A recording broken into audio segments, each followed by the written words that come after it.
So I am the lucky one that gets to introduce our first speaker today. Carrie Wheeler is the COO of Liquid Web, which is the Chief Operating Officer. In this role, she has responsibility for all critical revenue and customer-facing functions, including sales, service delivery, and implementation, customer care and technical support, network, security, and data center operations, and customer retention. Carrie, I'm actually surprised you can be here with all of that responsibility. Prior to this role, Carrie held several IT leadership positions at CBeyond, AT&T, and MCI Communications. In these previous roles, she held leadership positions across a variety of organizational functions. Across her career, Carrie is focused on three things: bringing new products and services to the market, solving business problems with technology solutions, and scaling organizations to fuel growth. She is passionate about customer service, leadership, and developing her team and colleagues. Carrie complements her diverse set of skills by giving back to the community where she lives and works. And I would also like to say I'm lucky enough to call her a fellow Sooner, because she is from the state of Oklahoma originally. So without further ado, I would like to turn it over to Carrie Wheeler to get us started. Thanks, Lindsay. And the reason I can be here, as everyone knows, is because I have an amazing team of people around me, including yourself, Lindsay, and Adrian. So just to get us started, thank you guys for your hard work putting this webinar together. You guys have done an amazing job and put together just a fantastic lineup. And I think it just shows your passion to helping, our clients and our customers, and even those agencies out there that aren't our clients and customers. And that shows a real passion to give back to the community. So thank you for your help. To everyone out there, welcome. We're so glad you're here. We've been working on this webinar for a couple of months now. We couldn't be more excited. We know that your time is super valuable, and we just really appreciate you making the time to participate in today's session. We couldn't be more excited to share this lineup with you, and just the fact that you're taking time to learn more about the things you can do to improve the success of your business. It shows real initiative, leadership, and the willingness to innovate. A little bit of background as we were pulling together this summit, we wanted to construct a series of sessions that provided real actionable information and advice that can help you grow your business in a meaningful way. And as with most things, the simplest approach got us the most excited. We use a very simple framework in our business, and we use it repeatedly. And I've used it in a number of organizations, large and small. And I've even used it in my personal life with a lot of success. And this simple framework that my friend and my current boss and CEO, Jim Geiger, taught me is you have to really think about what to stop, start, and keep. And again, I've used this framework in many different situations, and that's really how we started thinking about pulling together valuable content for this series. And so as you grow and scale your business, it's simply mission critical to be purposeful, really purposeful, not just about what you start doing, but also about what you stop doing. And so the agenda and the panel we pulled together will get your creative juices flowing and hopefully get you on a path to $1 million in revenue and more. We have a set of panelists who've been exactly where you've been, wondering what the things they need to do to ensure further success. What are the habits, the focus, and the decision processes, and identifying what some things are that you should stop doing and distracting you from reaching your goals. And so that's the structure of today's session. So without further ado, let's get started.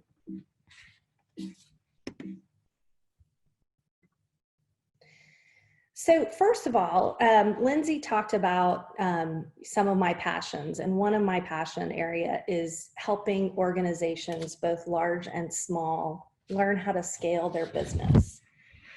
And it's like, say what? Why would you want to scale your business? That seems like a weird place to start.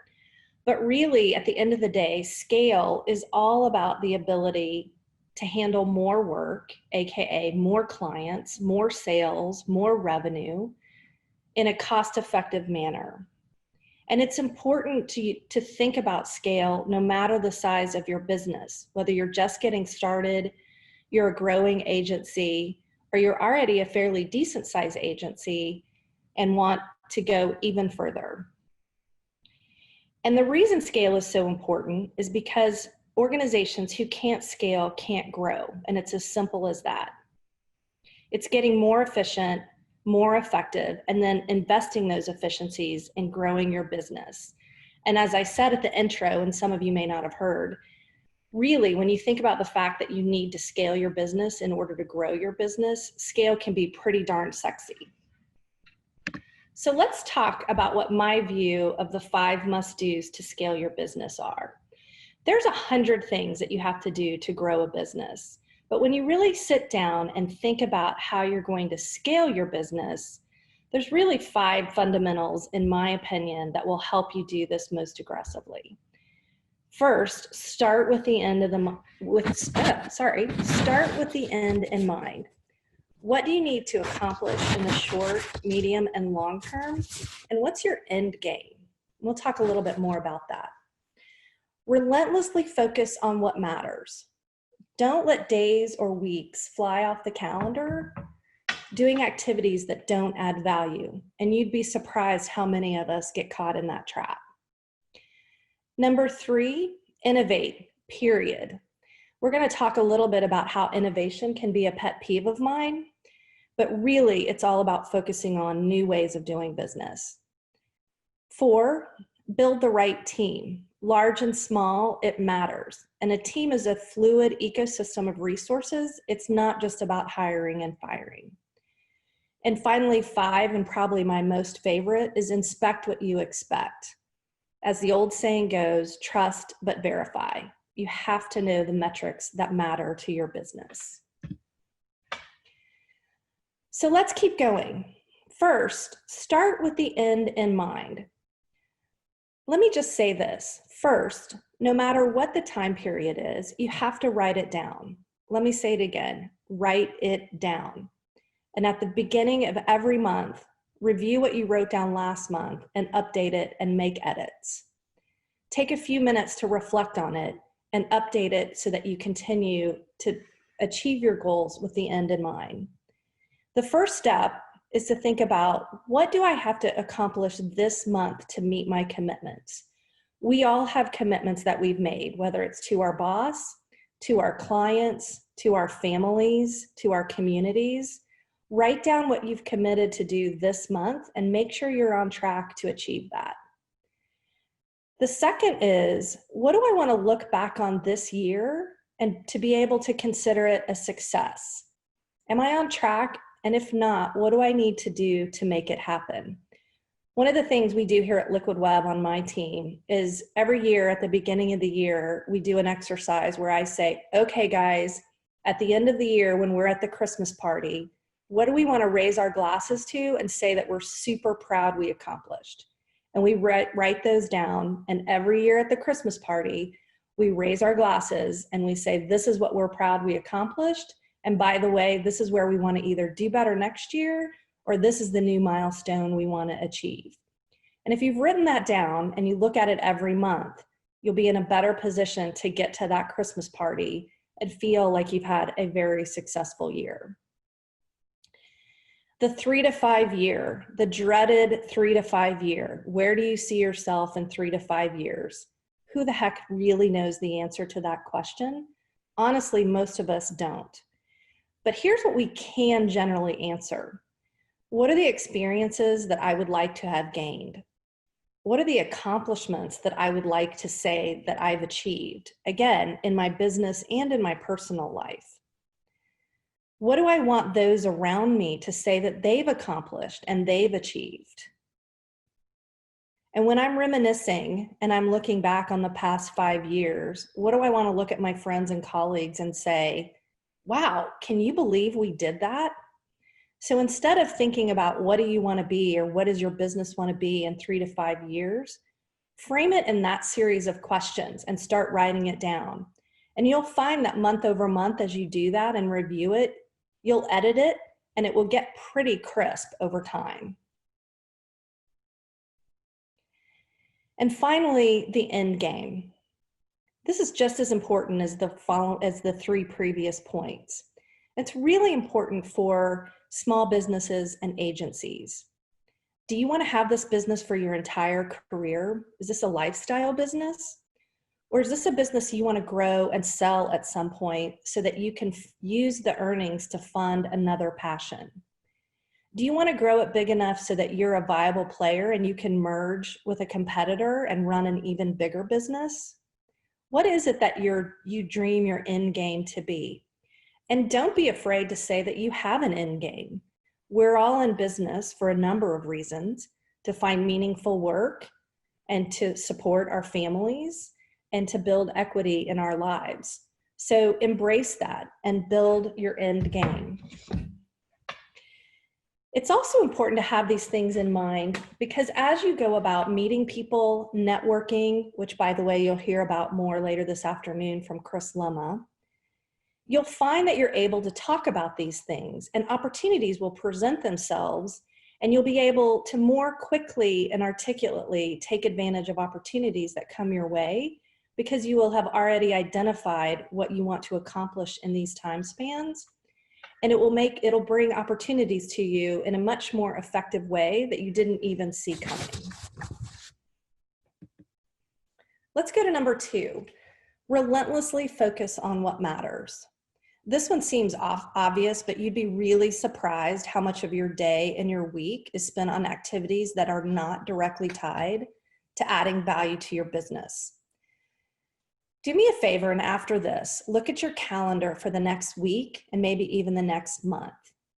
And take 5 categories of where you spend your time and then ask yourself, am I spending 75% or more of my time on what drives my business forward?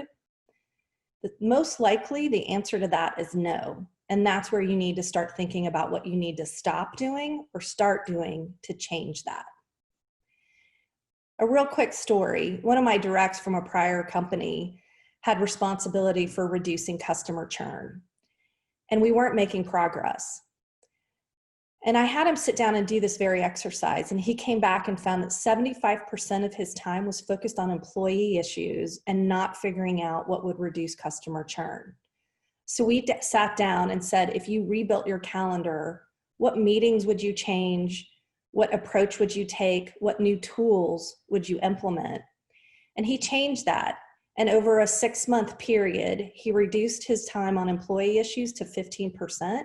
And he identified new products and services that we could offer and new win-back campaigns. And as a result of that, by the end of the year, he was promoted to new, bigger opportunities. Now that's an example in a bigger company, but that same principle applies to all size businesses. So really focus on what matters. Are you spending 75% on your customers, what they want and what's important to them? Your products, how does your product and service align? What needs to evolve about your products to solve your customers' problems? And then your value proposition. What makes you different? What makes you special? What makes you the reason that clients will come to you versus your competitors? These are the things you need to be spending 75% of your time on. Innovate, period. I mentioned in my opening that sometimes, hey, you need to innovate is my pet peeve. And the reason is because innovation can be kind of nebulous, right? People think of innovation as I need to build the next iPhone. And that's not really where the great stuff of innovation happens. What I've learned is that innovation comes in many forms and is critical to scaling your business. Think about innovation this way. It's the introduction of something new, right? That something can be anything. It's large and small, and it's not just new products. It can be new systems, new processes, new marketing messages, new markets, right? It can be a new presence online. So innovation is really about looking at all aspects of your business, your products, your processes, your systems, your people, and finding ways day over day, month over month to improve on all of those. And that all is innovation. And finally, on innovation, it's important to focus on the future. A lot of us get caught in the trap of worrying about what's happened in the past. The most important thing you can do about the past is learn from it. And once you've learned, wrap those learnings up, put them in your future plan, and then rip off that rear view mirror. Nobody innovates by looking backward, so focus on the future. Build the right team.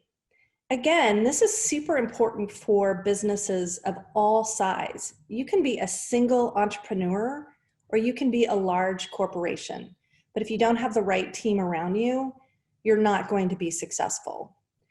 The first part of this is knowing what you stand for, what your business stands for, and then surrounding yourself with people and entities who share your values and goals. And so I'll say it again, write it down.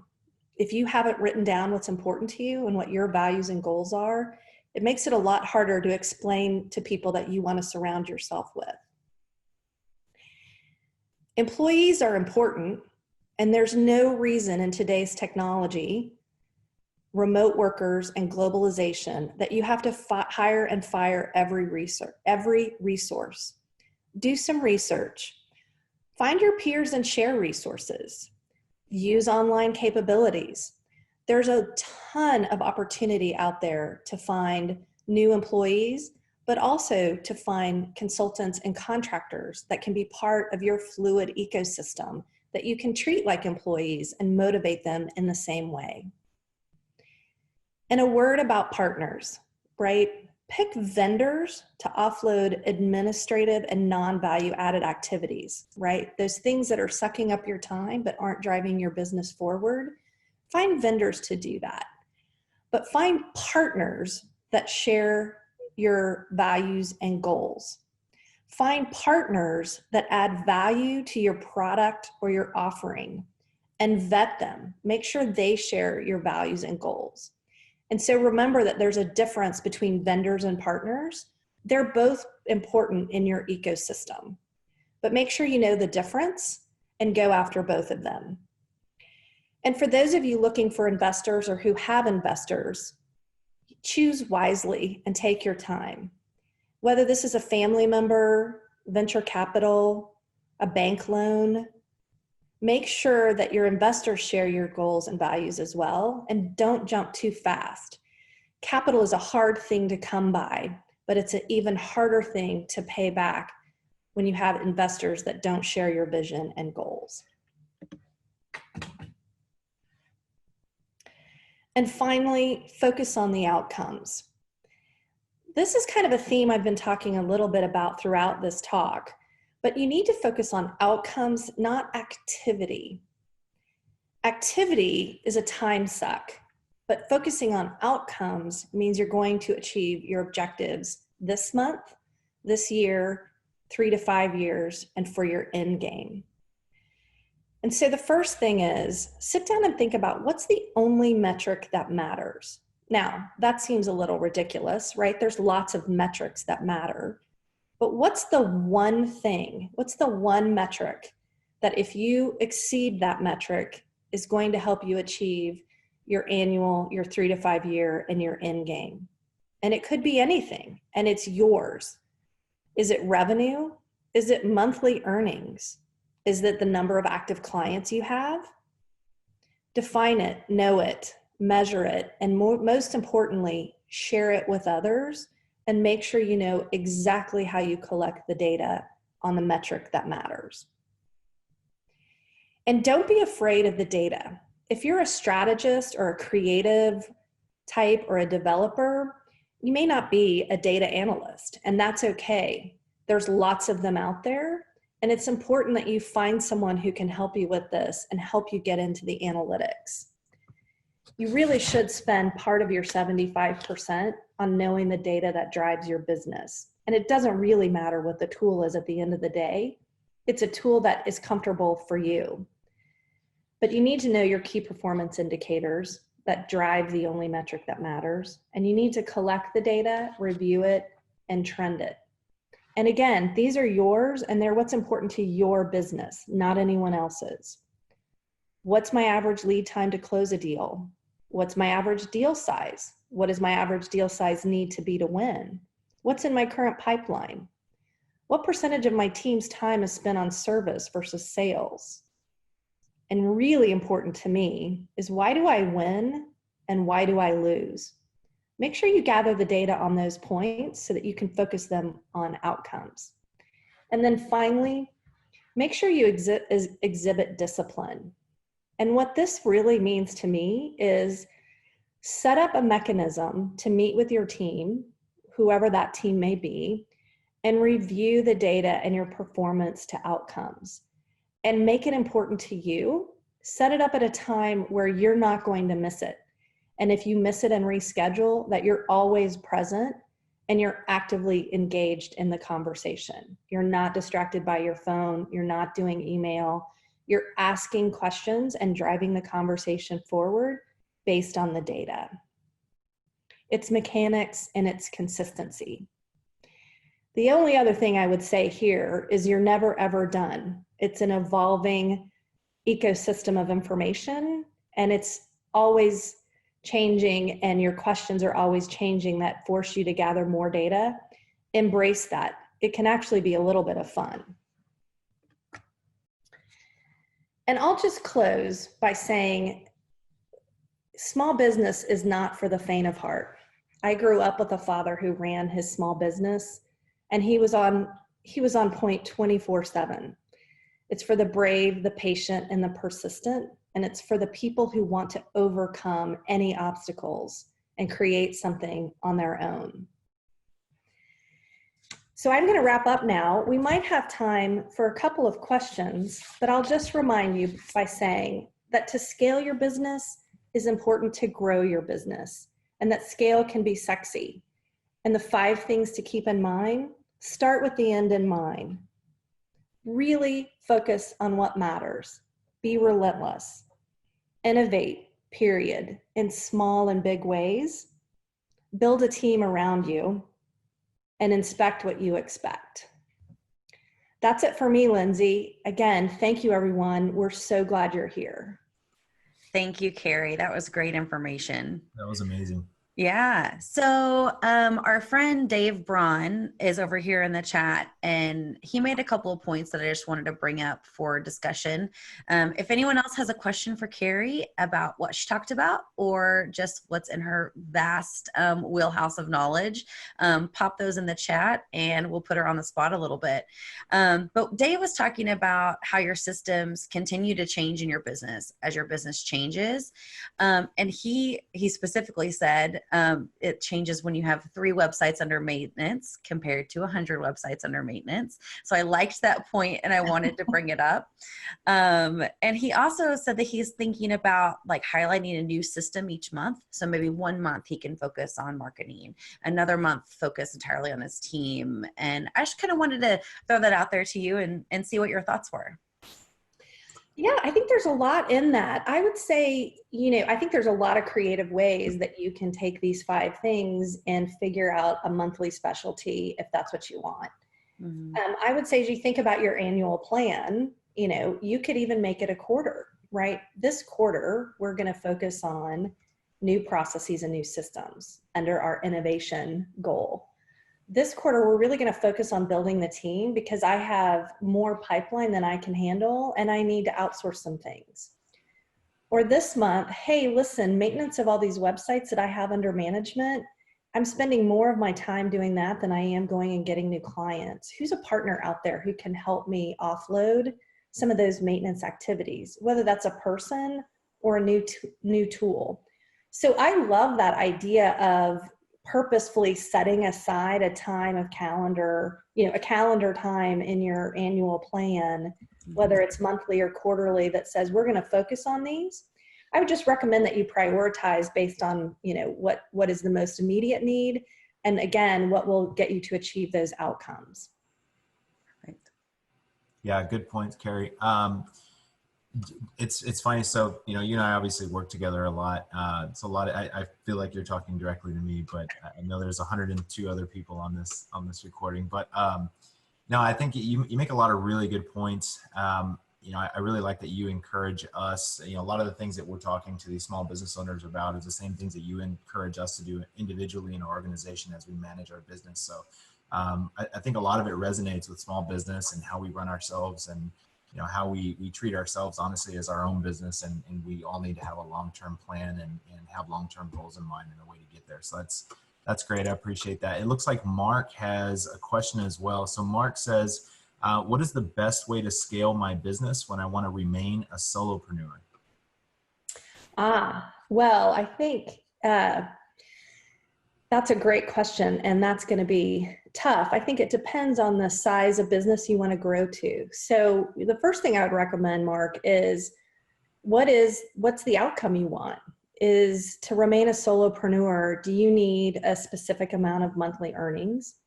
And what is that? And in order to generate those monthly earnings, then what's the top line revenue you need to bring in? And some of that will depend on how much you need to spend on partners and vendors.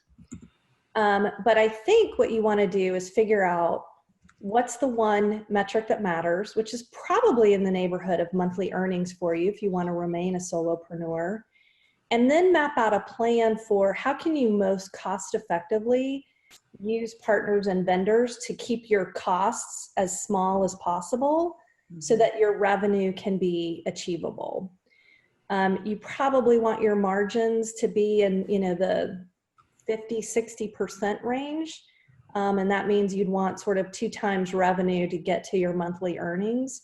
Again, that's going to vary depending on the size of your business. The other thing I would say is think about how you set up a recurring revenue stream, right? So if at the end of the month you need a certain amount of earnings, that gets really hard if you have to win a client every month to make that happen.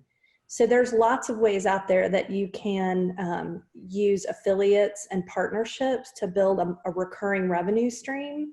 And that way you've already got that in the bank, so to speak, and you can focus on growing new clients, and it really reduces the risk of your monthly earnings. That's perfect. Thank you, Carrie. Mm-hmm. We are going to go ahead and we're going to move on. We're going to try to get to some of those other questions in the chat, but we're going to go ahead and say goodbye to Carrie and get our next speaker, Nathan Ingram, all set up. So we have a 2 short minutes until we start our next talk. And while we're moving around these pieces, Adrian, why don't you go ahead and tell everyone what your role is at Liquid Web and a little bit about the dynamics of your team. And then we're going to have some moving pieces in the background a little bit. But thank you again, Carrie. Fabulous information. Everyone in the chat seemed very engaged. So thank you for your time. Thank you, guys. I enjoyed it. And I'm serious about coffee in Atlanta.